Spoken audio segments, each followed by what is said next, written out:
Good evening, everybody. I'm just making sure it's going live, and I'm going to need to just fire up the comments because I can't see them. Facebook. I hope everybody's well this evening. I'm just literally going to fire up the comments as we speak. You can see it. Good, that looks good. Let me shift everything around. Let's move my screens around. I have to do this every Wednesday when I do this with Officer Goodwin. I'm just making it work so I can see everything correctly. Oh, I want to be doing that. I hope everybody's well this evening. I'm just literally going to fire up the comments as we speak. Yeah. Sorry. Feedback. It's a highly technical operation, this. Okay, how is everyone? How is everybody? There's loads to talk about tonight. Loads and loads and loads. Unplanned, unprepared, unscripted. But I've got loads of shit to go through this evening. So we'll get started in a sec. Let me just... Cool. Right, I think I can see everything. I need my big screen back. That's the trouble. I'm sat in a different room, so obviously the screens are a lot smaller.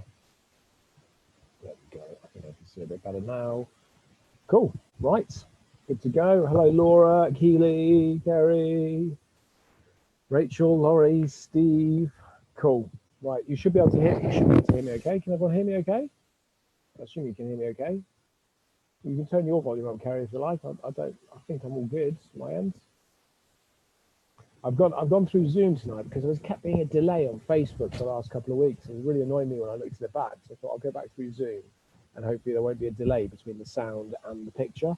So you should all be getting me relatively clear. I know it's a bit pixely, but you should be getting me relatively clear, hopefully. Cool. Right. Everyone can hear me. That's good. Right. Let me just mute my TV because I'm sat in front of the TV again. Gavin and Stacey's playing tonight, so nothing with Sean Bean this evening. Let's talk about production very quickly. We've got 2 days left. 2 days left of production. My volume up high, but can you call? 2 days left, and that's it.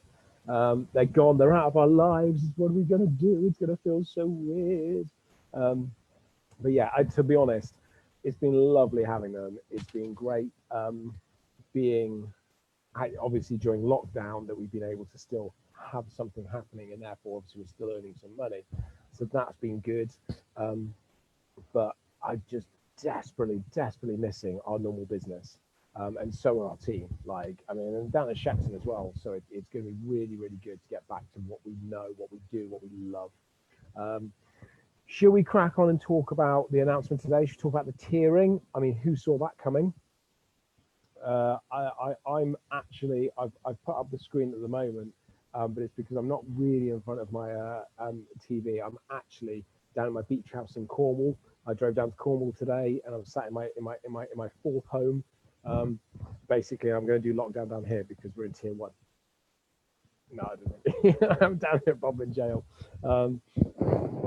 Yeah, so I mean, who saw tier 2 jumps like that coming? I certainly didn't. I thought there'd be a lot of tier 2s, but I didn't expect only 3 places to be in tier 3 places. Or is it, 3 places to be in tier 1 with Cornwall,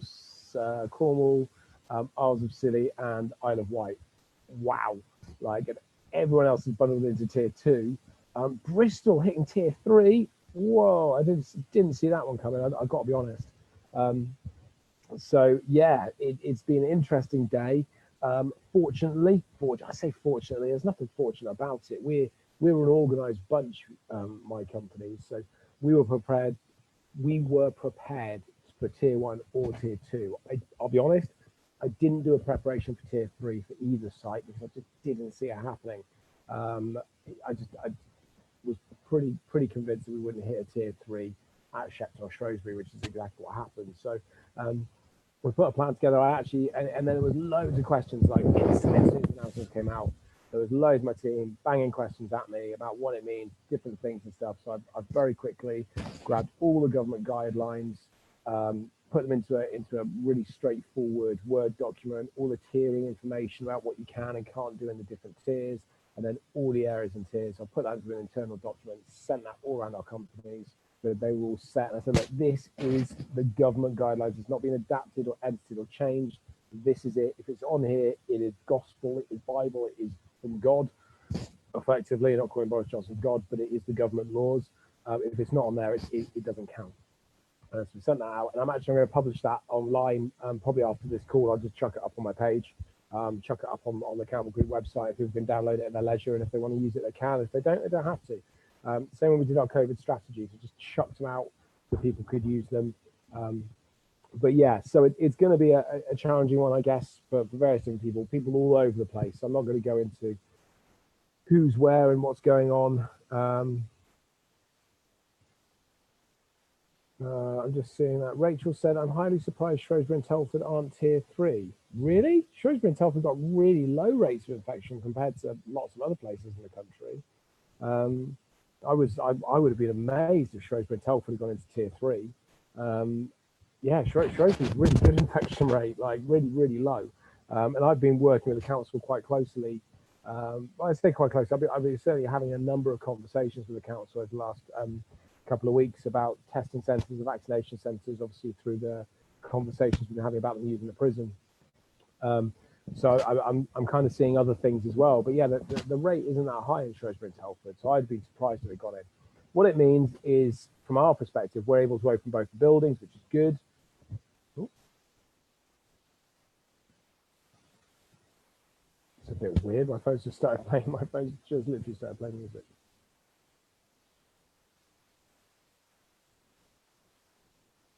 I don't know why.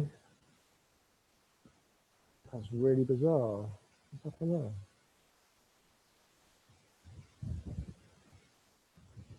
Might be because I was waving my arms around.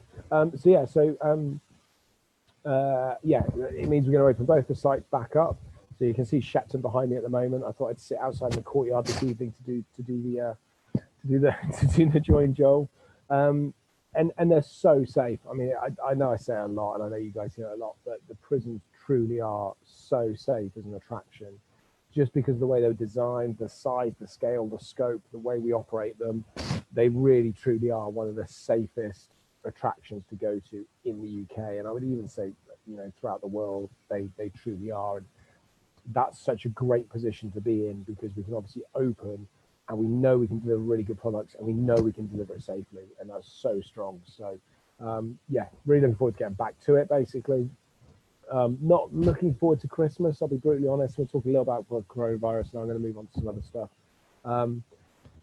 But yeah, not overly looking forward to Christmas. I think whilst I really understand why people want to, obviously I understand why people want to see their families, why people want to connect over Christmas. It's been a shitty year for a lot of people, I get that.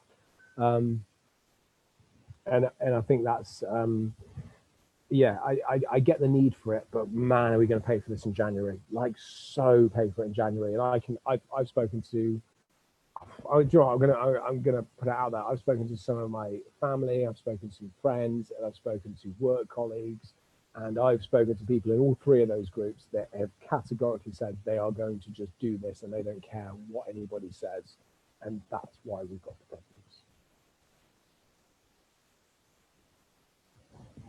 problems. And because I was so late, I was late because I went and grabbed the bottle. Oh, you see it? I'm going to turn the green screen off a second. There we go, back in my front room.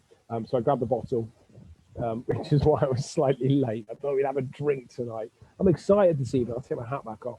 It's glaring off my head, but I quite like this hat, my Bodmin jail hat. I picked this up when I was in Bodmin the other day. But yeah, I'm quite pumped today, quite pumped this evening, which is good. So yeah, bit annoyed about Christmas, because like I said, I think we're just going to have a 4-day free-for-all or 5-day free-for-all. And I would think second to third week of January we'll be hitting lockdown again, probably through to February half term, and that's going to be a bugger for everybody. And I just don't think it's worth it, to be honest. I get it, and I think there can be some allowances for people that really need it. They're a bubble. My dad lives by himself; he's in his 70s. I think there should be some balancing for people like that, and people that may be struggling with mental health and being isolated and stuff like that. But I think if for me and my family here, for a lot of my family, we don't need to go and see each other. It's lovely too, I get that, but we don't need to. So yeah, Diane's just said I'd quite happy to cancel Christmas completely. I'd certainly be quite happy to have it lower key and just not really go and see anybody. And actually, my parents are coming up to us this year. So my mother and stepdad will come up to us, which is fine. They're a tier two. We're going to tier two. That will be the connection, just us. So we're not even going to use the third family, and neither will they. Mainly because nobody likes my sister. My dad will go to my sisters because they're bubbled together. But yeah, I just think it's a bit of a shame. It's really dangerous because you've got all this going on, and then for 5 days the rules will just go out the window and do what you like. Not a good idea. Anyway, moving on. So yeah, again, something's happening. I know I keep saying this. It's kind of an ongoing thing.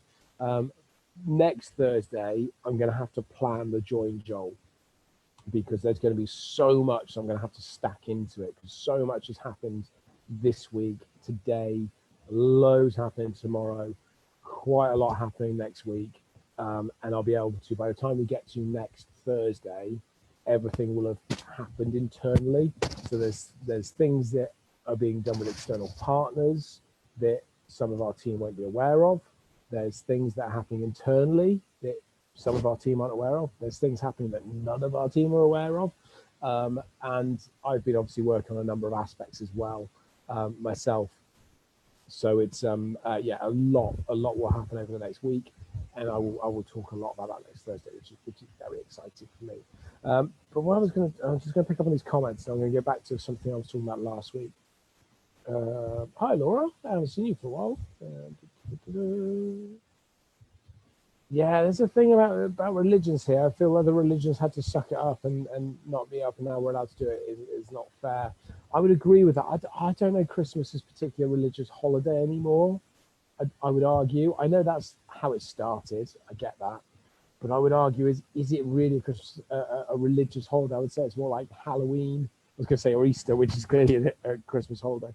But it's bank holiday based, isn't it? That's the key thing. You build your bank holidays around it. And I totally understand what you're saying about other religions. And I think Ramadan and what happened with Chinese New Year and a number of other religions and stuff that happen. They just aren't based on the bank holiday system, which is really the key thing here. Oh, look at James. Happy birthday, Laura Gamble. Happy birthday, Laura. If you weren't in tier 3 or you're in lockdown, but I imagine you're going to tier 3, you guys, then we'll give you the bumps. Next time we see you, Laura, we'll give you the prison bumps. So yeah, oh, I'm out of breath because I talk so much. Talk too bloody much. Right. Questions. Hit me up with any questions, and then I'm going to move into what can I talk about? Can I talk about? Because I don't think I can talk about Officer Goodwin. Can't really talk about that. I can talk about the digital hub. I can talk about that. I'm just trying to think what I can and can't talk about. I can talk about that. Next Thursday, I'll be able to talk about the production. Hey, I can't do it today. And I was going to actually talk a little bit about what I was saying last week about not being sure what I wanted to do on social media, because I've kind of found I'm pretty sure I've found what I want to do in terms of how I'm going to approach things. It's been quite nice this week because I've been able to spend time with various colleagues and chat to various friends and stuff like that, and just kind of settle into what is it I want to do. Spent a fair bit of time in my hot tub this week, just thinking, contemplating. So yeah, and I haven't drunk at all this week. Thursday's my drinking day really now with you guys. What about the new dog I've been hearing about? Laura, yes, I've got a video. Do you want to see the video of the new dog? And the new dog has now got a name. So this is our new dog. Where are we? There he is. So that is our new dog. I've got a video of him. Let me just put it back to the beginning. There he goes. There he goes. There he goes. So yeah, we've got a dog coming. There he goes. I'll show you again. And I've got one photo to show you how small he is. So there is our new dog. He's got a name. He is called Django. And he will be arriving on the 5th of December. 6th of December? 5th of December. We're going to go get him on the 5th. Yes, not this weekend, week Saturday. Very excited. Kids are very excited. We've got everything ready to go. Um, yeah, very excited to get a new puppy. And even more exciting, I will be staying at home the week after to hang out with the dog and getting used to being here, basically, do some training with him and stuff like that. Other than the Wednesday morning, I go do the lives with Officer G. I will be here, so that's going to be great. Stay a week at home, lovely. So yeah, he's going to be cool. And then he will be coming to, he'll be uh, he'll be visiting the prison a lot. He'll be coming to work with me a lot, I hope. Let's have a quick look. Oh, Laurie, Officer G's video. Yeah, he was good, wasn't he? We found a really nice position for what we're going to do, what I'm going to do with Officer Goodwin, what Officer Goodwin's going to do, and how that's going to take shape. And we're going to talk more about that on Wednesday. I won't talk too much about that because I don't want to take the steam away from the live on Wednesday. But we are going to be doing some really good stuff there, and it's all built around the digital hub as well. So I'll talk about that in a sec, so you've got an idea of what we're doing. LSJ, do you know what? Look, LSJ guys, look, you know me, I'm on week 27, right? This is Join Joel, week 27. Same time, same day, every week for the last 27 weeks. That is just over 6 months. I have been doing this religiously. My lives with Graham, so the virtual guided tours, every Wednesday, 11 o'clock. Yes, we took a break when we reopened, but we've gone, no, do you know what? That's the commitment to that time. Graham scheduled in for those just forevermore, as am I. And we'll build our plans around those. So me, I'm really about kind of regularity and having some kind of format and having some kind of routine for things like this, for shows, because I think that's what you need. Lauren and Stacey, out the window, mate, out the window, those two. They are not dedicated to the cause. I'd be doing LSJ every week if I could, or every fortnight, or every month, whatever it is. But trying to tie those two down to a date, it's just impossible. It's impossible. So message them, let them know you're unhappy. Joel goes at it for weeks and weeks and weeks on the road, and they can't even be bothered. They just yeah. So waiting on them. Django Unleashed, love it. Annalise, hello. How's the weather in Oz? I saw you guys have opened back up as well, which is I've been following quite close in terms of the Australia coronavirus and how that's sort of grown and how you've been reopening. So hoping that you guys are safe and well over in Australia. Okay, so I'll tell you very quickly about the digital hub. So you know me, I love my hubs. I've got the business incubation hub, which is ticking away in the background. I'd always said that I would get it started in January. I had kind of planned or hoped, I guess, that with lockdown happening, I'd be able to bring that further forwards because I thought I'd have more time. But actually, what ended up happening was, yes, I've spent a bit more time on it, but realistically, I've just spent more time in our business, but in a different area, and really having kind of moments myself in terms of, sorry, it shakes because it's on my lap. Having a few moments myself in terms of what I want to do going forwards and what I want to be and who I want to be and those kind of things. I'm not going to get too deep, I promise. So that kind of slowed back it just meant that the incubation hub will launch as was originally planned at the beginning of January. So that's the plan for that one. I had talked a little while ago, I can't remember if anyone can remember, about a social media hub. So I looked at a premises in Birmingham that, funny enough, we were due to take on in December last year and open in Easter this year, just gone. In fact, we were due to open the Saturday of lockdown beginning, I believe it was, or certainly the week after. So we took that on. It was a huge premises. We were going to do loads of cool stuff there with immersive events, but it was still a huge space. I was thinking about creating like a social media kind of space effect where people could come in and shoot content, and we would do some really cool stuff with Facebook and Instagram, Twitter, YouTube, Snapchat, TikTok, so on and so forth.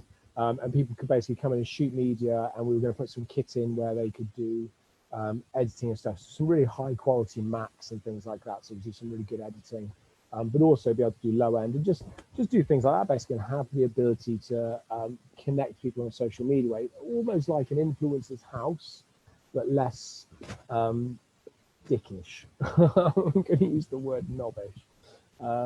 That was the idea, and using some of the connections we have, I'd tried to bring in some, really strong specialists in terms of influencers, just to give talks every now and again and catch up with people and answer questions and things like that. So that was kind of an idea I had, and it sort of developed into how we could do something more studio based, because I love doing the shows. I really love having the green screens, because we do loads on our green screens. Despite having a fantastic backdrop, it was really good to have the green screens because it's just so flexible and versatile. So one of the things we've been doing, obviously we've been Graham show on a green screen. We did lots of stuff in lockdown on green screens, and we do a lot on that. So I've been working on building a digital hub, which effectively is, there's a room that's a green room, so you can basically go in and just do whatever you like. But it's not just. What is that? Are you sending me notes down the stairs? Sorry, my kids are just off the bed and I've just seen like a note float down the stairs for our children, so don't have a look at see what it is and stuff. But yeah, so basically building a digital screening room. So rather than just having a screen on the back, which is a couple of meters wide and a couple of meters high, I'm going to do the back wall, the side walls, the top and the floor, so it's completely green. So we can just make it in entirety of any kind of background, but we've got loads of depth to it, so we can film quite far back, which is going to be really cool because the way we can do it. And although we've got live spaces in the gel we can use, it's actually going to give us a lot more versatility, because we can pre-shoot background scenery and put it in there. But because the internet's not fantastic in the prison and stuff like that, it's just going to give us a lot of flexibility. But also when we do stuff outside the prison, because don't forget, I don't just run prisons, I've got other businesses as well that I'm involved in, and it's a big part of the incubation hub. It's all set up there, so from a media perspective, from an advertising perspective, it'll be really versatile. Versatile is my key word tonight. And on the side of that, then there's going to be a little sort of like kind of sitting area where people will be able to sit and wait and stuff like that, because in another room there's going to be the recording studio, but not a recording studio in terms of music recording studio, but a recording studio for doing podcasts, live podcast feeds like this and such like that. So you can sit in that room around a big table, really good decent equipment. So I'm building that at the moment. It's all been sketched out, it's all been designed. That's going to go into an area of Shrewsbury Prison that we don't use at the moment. And I'm really pleased because some of the funding we got from the DCMS fund for Shrewsbury and Shepton is going to help us to fund that platform, and it's going to allow us to digitalize a lot of what we do. And that's how we're going to do Officer Goodwin's shows going forwards, is we'll be able to put him into that environment, in the green environment, and wrap stuff around him. And he'll be able to, and what's cool is he'll be able to move around and engage with it. So some really cool stuff there. We're going to bring on a different guest. I'm not going to talk about too much. I'll get in trouble. Harriet will, although she doesn't watch this, she will find out. She has her ways and her means. So that's really cool. But what I'm really pleased about is other people will be able to use it too. We will hire it out, so we will be able to rent it, so people can come and hire it for an hour or a couple of hours, use it to do their own shows if they want to, use it for green screening. We'll support students, so if you're in colleges, universities doing those kind of degrees, and you need that kind of space, then there'll be a much lower price that you can access, just like we do at the prisons. It's going to be a really, really good concept, and a really good use of an area that just currently is empty. So really happy with that. I'll pour myself a drink. I've joined a breakfast club. Well, I haven't joined it. I've been invited to it. So a group of friends, a group of guys that I grew up with, that I told you about in the past, they've started a breakfast club on Saturday mornings. I think they've established that we're just never coming out of lockdown. They're like, right, we're never going to see anyone ever again. Let's start a breakfast club. So on Saturday mornings at 9 o'clock, I'm joining Breakfast Club, which is going to be cool. Get to catch up with some of my friends, which I'm excited about. This Saturday, Delaney is making scrambled eggs, she says. I'm drinking Diet Coke because I ordered the wrong bloody Coke as well. So, not that I'm watching my weight, I just ordered the wrong shit. Right, where are we at to? How Somerset is that, isn't it? Right, half past, got about 15 minutes, and I have waffled loads. Does everyone like my hat, by the way? I just have some big up for Bodmin Jail. if you get the opportunity to go to Bodmin Jail next year when lockdown's over, well, they're in bloody tier 1. They're in Cornwall. I highly recommend going to Bodmin Jail. If you can get there early enough to do the tour, I would recommend doing the guided tour. If not, the immersive experience is good. It is good, but the tour guide is brilliant. But I would highly recommend going to Bodmin Jail because I think it's a good way. It's a good way to experience a different jail to what we offer. And they also do. They've got a hotel opening in February, so I'm going to go down with a team. We're planning on going down in February with the 2 site managers, and I invite different people basically from our organisation to join us for a couple of days. So yeah, really looking forward to going down there. Loads of questions coming through on social media, not on my page, about what the new lockdown rules mean. So tricky. So yeah, I do highly recommend Bodmin Prison.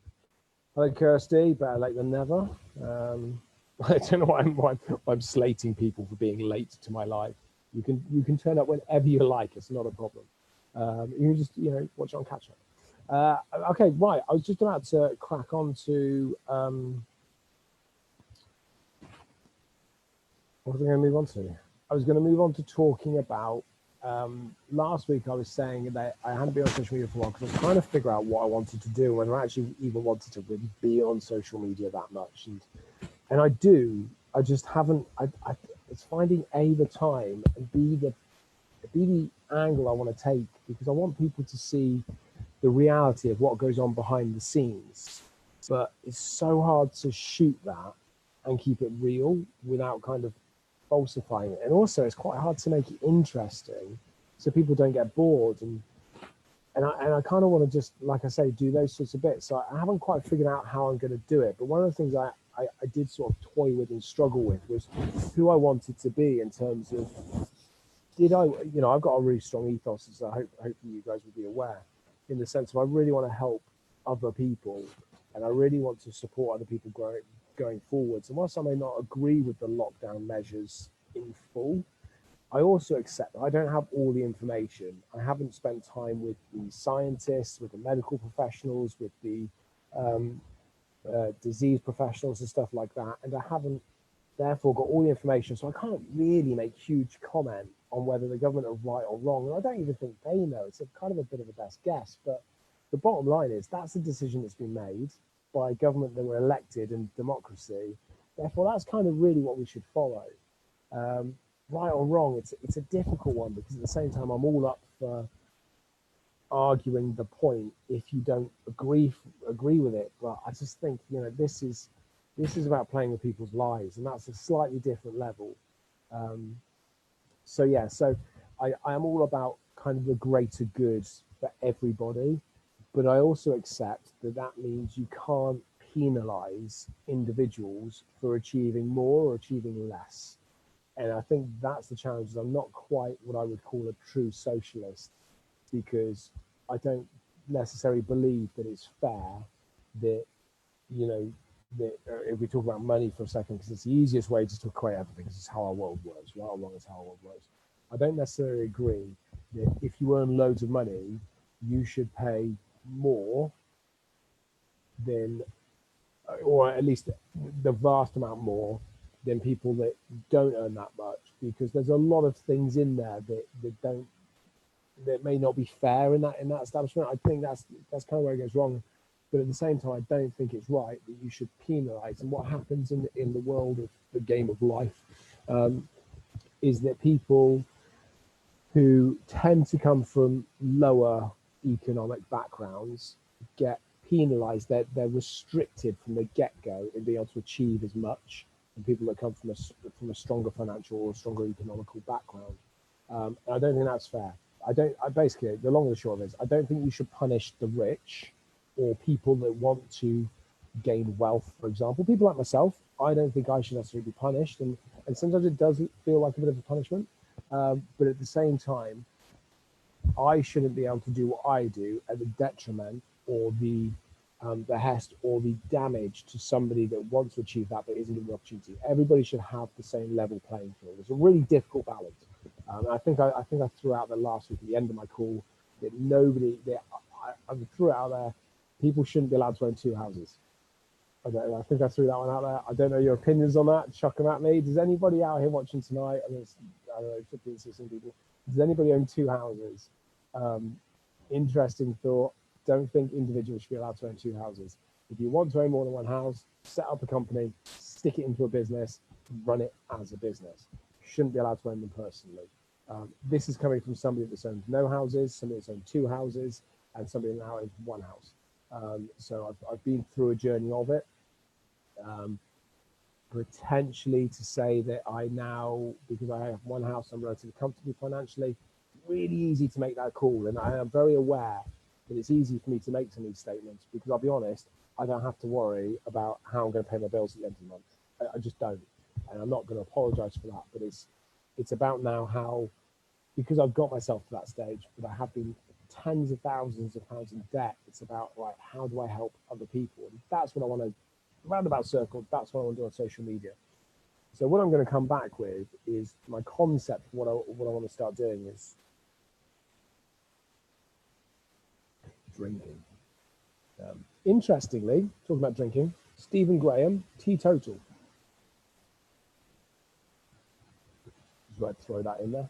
I was reading that the other day on an interview that he had. Anyway, so yeah, what I think I'm going to do on social media is I'm going to start again doing using sort of the stories on Instagram and Twitter and Facebook to do kind of the here and nows. This is what's happening today. This is what I'm doing right now. This is the stress, the fucking what's going on, or this is the positive, and this is what I'm about to do, and this is what's going on. So here and nows. And there's slightly longer videos around bigger subjects. So the IGTVs and the YouTube videos and some of the Facebook videos, some of the longer ones sort of go kind of up to sort of 5 or 6 minutes around slightly bigger, meatier subjects. And then probably up to sort of 15, 20-minute videos which will drop onto YouTube around bigger subjects. So like, is the customer always right? Customer service question, got a brilliant one for that. So those kind of things. Whereas the 5-minute things are going to be more around the stuff around two houses. Should you own two houses? Here's why I don't think it will work, or here's why I think it should be better, or why it could work in a different way. I'm chucking it out. But the key thing is about offering help to anybody that wants it. And I'm going to kind of push forward this ethos that if you think I can help you, if there's something you think I can do that will support you in any way, whether it's a little bit of knowledge, whether it's a bit of guidance, whether it's a bit of advice, whether it's just something to bounce something off, ask. Like, I will respond, I promise. I might not do it straight away because, you know, there's a lot going on in my life, I'll be honest, but it's just that kind of anything you want to know. If you feel I can support you in some way, I will do. And that's kind of my pledge. And that's the pledge that I want to push forward when I run for PM, is that I'm not there for myself. I'm not there for other people. I'm there for, like, in terms that sounded really bad shit. That's a really bad speech. Our company's going nuts over here. I'm not there for myself. I'm not there for the benefit of other politicians, I should have said.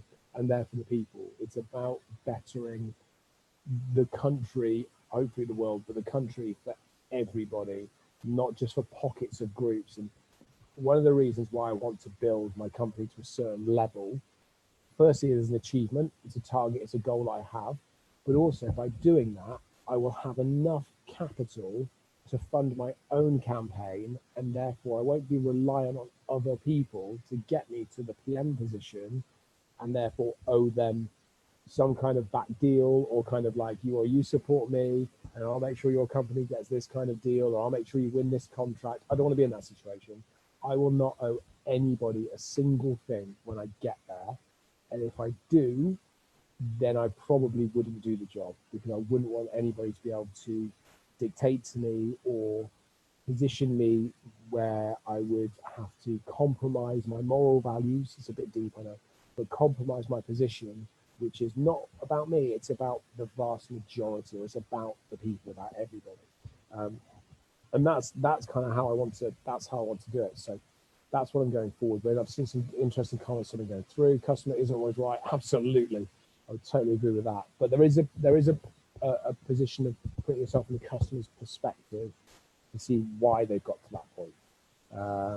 You should do Joel's top tips to running a better business. Yeah, I think that's it. I think, you know, it's about advice and information around and anything really. I mean, I've experienced so much in my life, so much. I've had so many highs and so many lows, and so many things I haven't even spoken about to you guys that we won't even be aware of. But yeah, I have experienced a huge amount. I've had a very, very big life in my 37 years. So yeah, there's a lot in there. There's a huge amount. But yeah, so there's that. I don't think you should tax if you do well on life.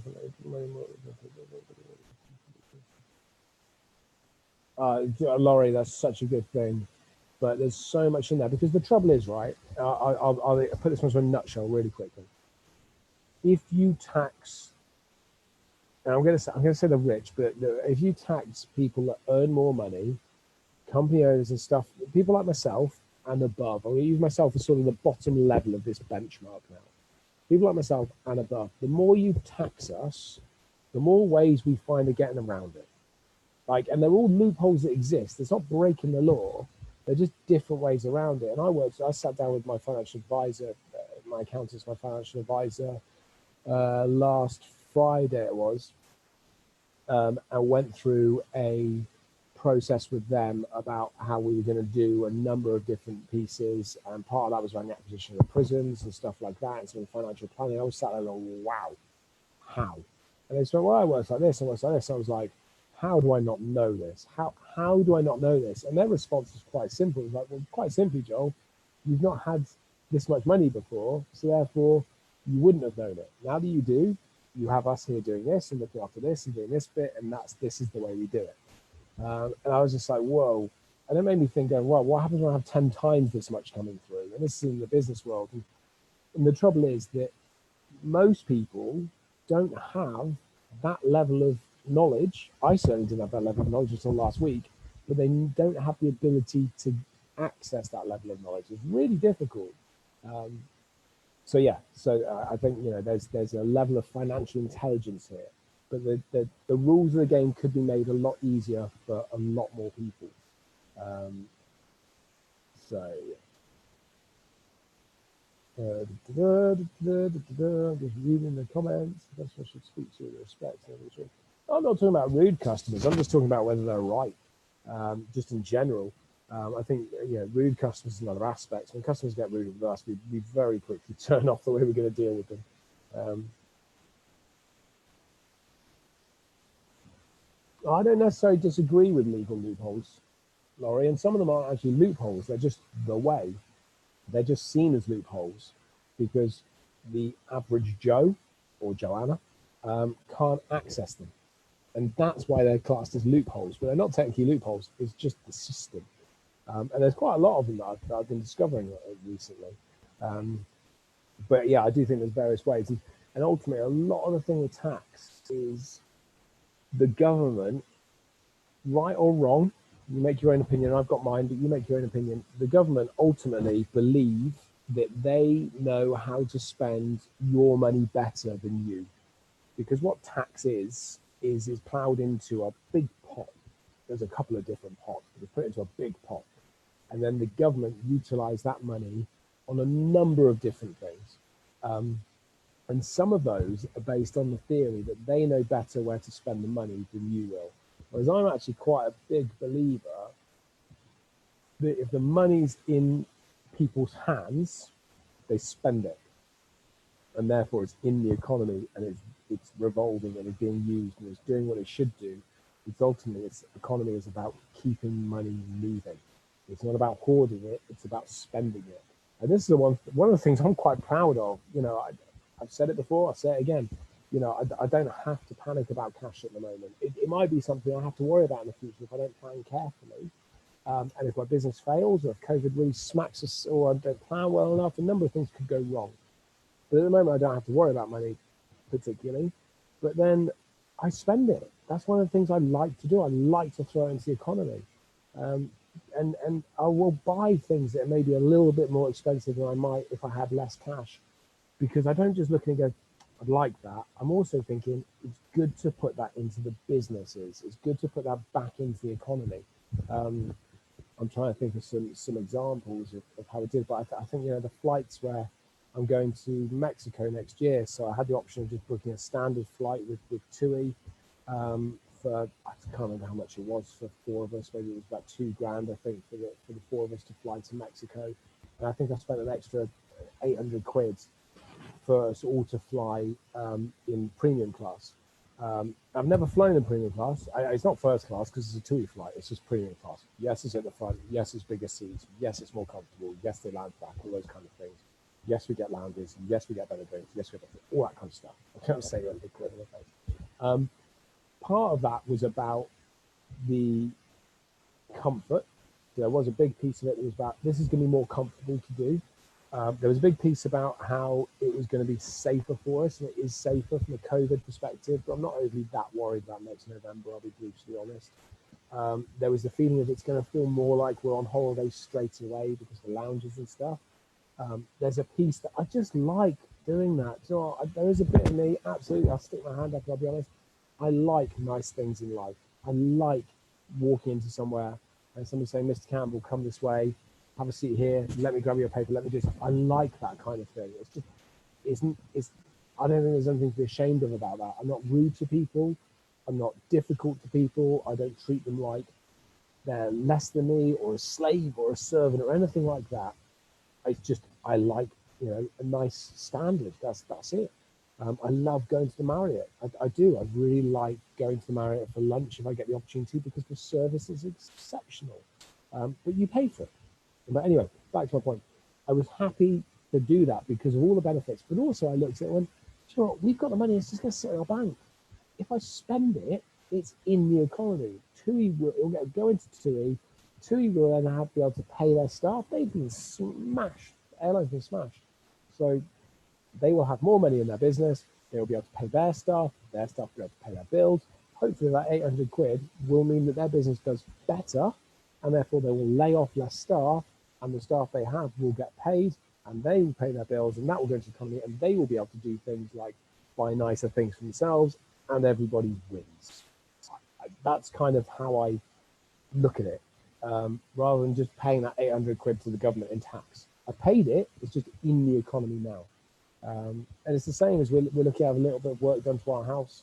And I would much rather pay that to a local builder than I would for the government to tax because it's going straight into the economy. And that builder, guaranteed, is going to go out and buy his kids Christmas presents and he's going to go and pay all of his bills and pay off his credit card and all those kind of things. And the money's in the economy. It just makes sense. To me, it's just so clear. But then I'm not an economist. I can't even say the bloody word. I'm going to be a great PM every Thursday getting pissed.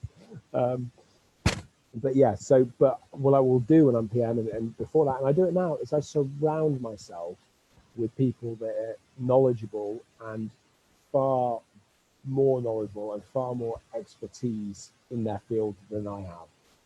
I've always said I'm a jack of all trades and a master of none. Although I would start to argue I'm a jack of all trades, a master of none, but I am a master of being a jack of all trades. It's a bit convoluted, I know. Anyway, let me read the comments and I'm going to bugger off for the evening because I'll be honest, we need this in my hot tub. But again, money went into the economy. Do you know what I mean? Went straight into the economy. VAT will have been paid on that.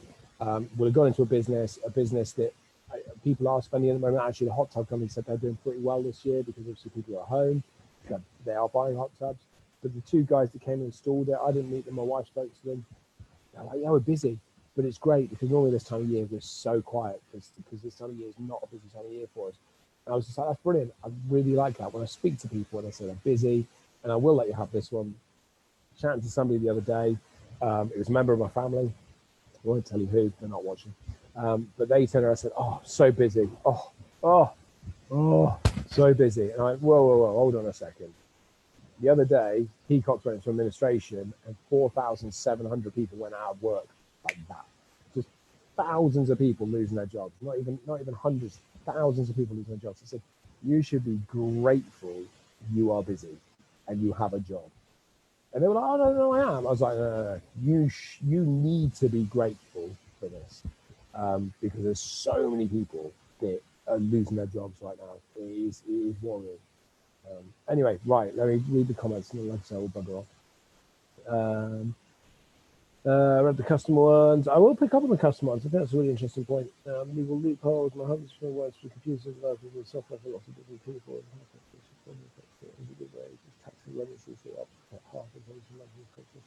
Yeah, Laurie, exactly that. You know, it's about how you put your money in.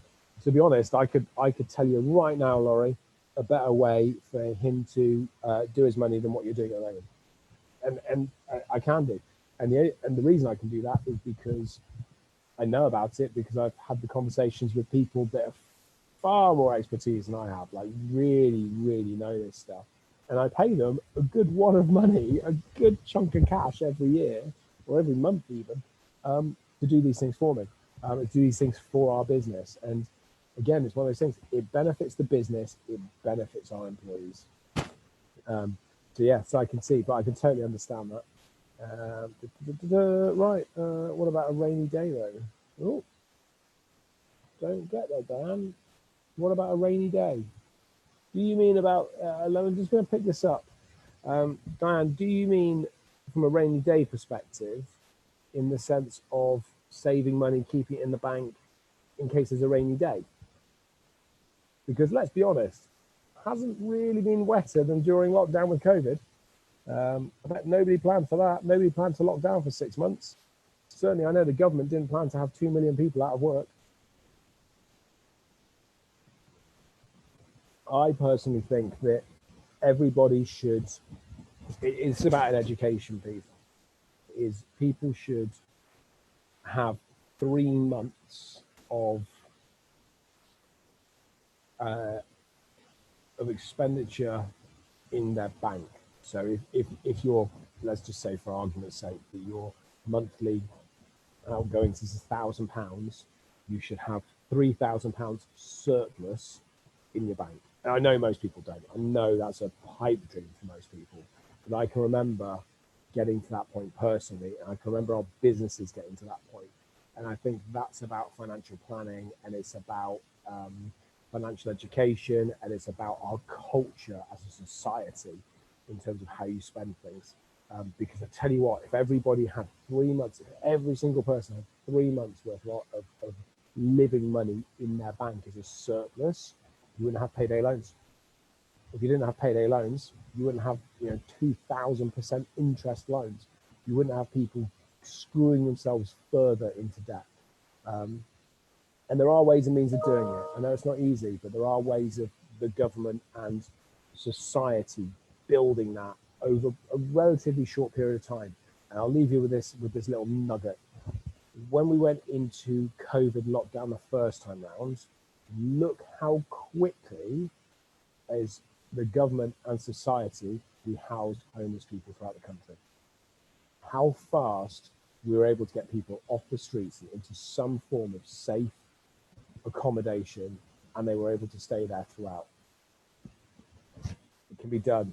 You just got to want to do it. It's the same with pretty much everything in life. Cool. Right, I'm gonna crack on. Laurie, drop me a message, guys.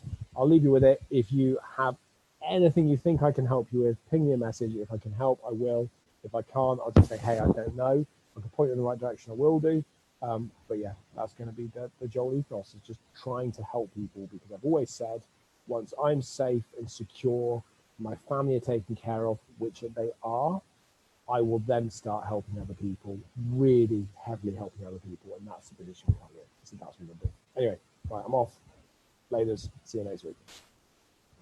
Right, how do I turn this bloody thing off? That button. There it is. Laters.